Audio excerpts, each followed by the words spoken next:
seems to not be built. And it's not just Rishabh Pant, but several other accidents have also taken place. But as far as Rishabh Pant is concerned, there are messages pouring in for his speedy recovery, and Virat Kohli is the latest one who's taken to Twitter, where he's tweeted and says that get well soon, praying for your recovery. And tweets like this have been pouring in from not just team members or colleagues of Rishabh Pant, but former cricketers, his coaches, legends from outside the country as well have been tweeting, have been going on social media to wish Rishabh Pant a speedy recovery. And Anshul, we've seen even the BCCI release a statement a short while ago. They've also said that we assure all assistance in terms of treatment, both right now and after when he has to recuperate, and also all assistance to the family would be given from the cricketing board as well. So yes, the main focus of the BCCI at this point in time is to make sure that Rishabh Pant is back on his feet and goes ahead and represents India yet again, because he is a very, very important part of this Indian cricket team at this point in time, especially when Rishabh Pant has gotten injured. He was not selected for the India tour, for the Sri Lanka tour that is happening in India from in the month of January, and in fact he had some injuries, because of which he was asked to go report at the National Cricket Academy in Bangalore, from where he would again be rehabilitated, and after securing his injury he would have come back and played for India. But yes, this incident that has happened, that has definitely sent shockwaves across the globe, especially in the BCCI, whereas the BCCI was expecting that Rishabh Pant would play for India in the upcoming Test series. But yes, now since this injury has happened, the BCCI would be looking towards other options. But yes, if you talk about Rishabh Pant, his health at this point in time is what doctors are telling us, that his health is very, very stable. He is conscious and he is talking to people. But yes, an MRI scan is still pending, and once that MRI scan is done, then the doctors would be able to come out with a more detailed bulletin as to if there are any internal injuries that has been sustained by Rishabh Pant. But yes, at this point in time, the kind of injuries that he has sustained mostly are superficial, especially the injuries in his back are all superficial and on his face. But yes, one of the biggest concern for sports fan and for BCCI at this point in time is the ligament tear that has happened in his right knee, and also the injury that has happened on his toe.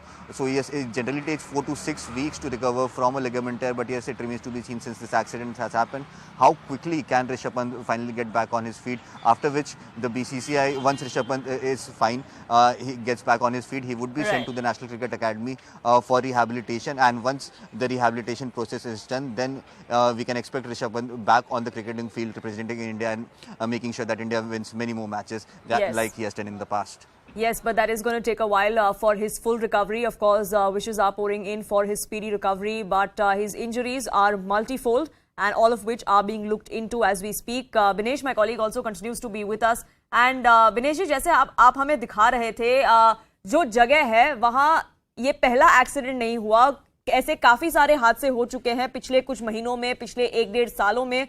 जैसे कि आप जिन लोगों से बात कर रहे थे वो भी बता रहे थे, प्रशासन का क्या रिस्पांस रहा है उस बारे में अब तक? देखिए, जब ऋषभ पंत के हादसे की सूचना सभी को मिली तो तमाम न्यूज एजेंसियां और न्यूज चैनल यहां पहुंचे, दौड़े यहां पहुंचे, और सबने यहां पर कवरेज दिखाने का प्रयास किया कि यहां पर यही हादसा हुआ, यही घटना स्थल है, यहीं पर चोट लगी। लेकिन हम जब यहां पहुंचे, हमने ये कवरेज करने के बाद ये अनुमान लगाया कि आखिर यहाँ हादसे क्यों होते हैं, क्यों एक्सीडेंट पॉइंट इसको कहा जाता है, ताकि शायद हो सकता है हमारी रिपोर्ट दिखाने के माध्यम के बाद यहाँ का प्रशासन, जो उत्तराखंड प्रशासन है या केंद्र का जो NH हाईवे अथॉरिटी है, वो जाग जाए, और शायद हो सकता है ये हाईवे पर जो हादसे हो रहे हैं ये होने बंद हो जाए। इसीलिए हम यहाँ तकरीबन मात्र 50 मीटर की दूरी पर यहां पहुंचे। यहीं से ये गड्ढे जो आप देख रहे हैं और ये रजवाए का जो मोड़ है, यहीं से सबसे पहले अनियंत्रित होती है जो वाहन होता है, और फिर उसके बाद सामने डिवाइडर से टकराकर दूसरे रुख पहुंच जाता है, या फिर सर्विस रोड पर जाकर वाहन टकरा जाता है। जो आज हादसा सुबह हुआ वो भी कुछ इसी तरह हुआ। हालांकि कहा जा रहा है कि ऋषभ पंत की आंख लग गई थी, लेकिन यहाँ के स्थानीय लोगों का मानना यह है कि आंख लगी थी या नहीं, लेकिन हादसे की मुख्य वजह, आज से पहले भी जितने हादसे हुए हैं उनकी मुख्य वजह यही एक्सीडेंट पॉइंट के समीप रजवाया है और इसी के वजह से यहाँ पर हादसे होते हैं। तो निश्चित तौर पर शायद ये हादसे के पीछे भी यही वजह रही होगी।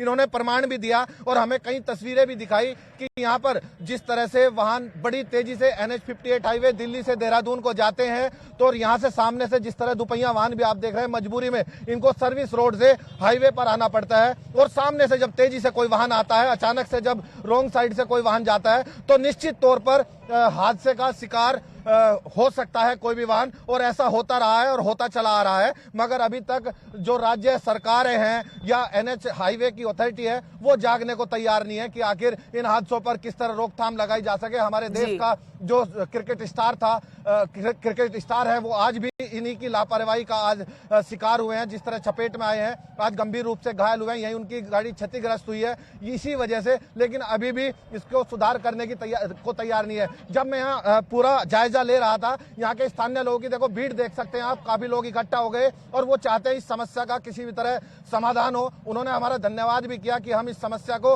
उच्च स्तर तक पहुंचाने का प्रयास कर रहे हैं और शायद हो सकता है अब इसका समाधान हो जाए। बराबर में जो खेत आप देख रहे हैं, मैंने अभी आपको दिखाया, ये खेत के जो किसान हैं, इनके किसान के खेत में ये रजवाया जब घूमेगा, जब पीछे की साइड पहुंचेगा, यहाँ से दूसरी स्तर पर पहुंचेगा, तो ये जो सर्विस रोड है इस रजवाए के साथ पहुंचेगी। लेकिन वजह सिर्फ समस्या ये आ रही है कि रजवाया राज्य सरकार के सिंचाई विभाग का है और जो हाईवे है वो NH हाईवे है, वो उसकी जगह ये नहीं है, इसीलिए ये रजवाया नहीं बन पा रहा है। किसान को मुआवजा आखिर कौन दे, सिर्फ इसी बात पर, इसी वजह से ये हाईवे पूरा नहीं हो पा रहा है और लगातार हादसों का शिकार यहाँ लोग हो रहे हैं, लगातार हादसे हो रहे हैं। जैसा कि बताया, पिछले 2 सालों के भीतर 500 से ज्यादा हादसे हो चुके हैं, सैकड़ों लोग अपनी जिंदगी गंवा चुके हैं। आखिर कब तक इस तरह हादसे लगातार होते रहेंगे?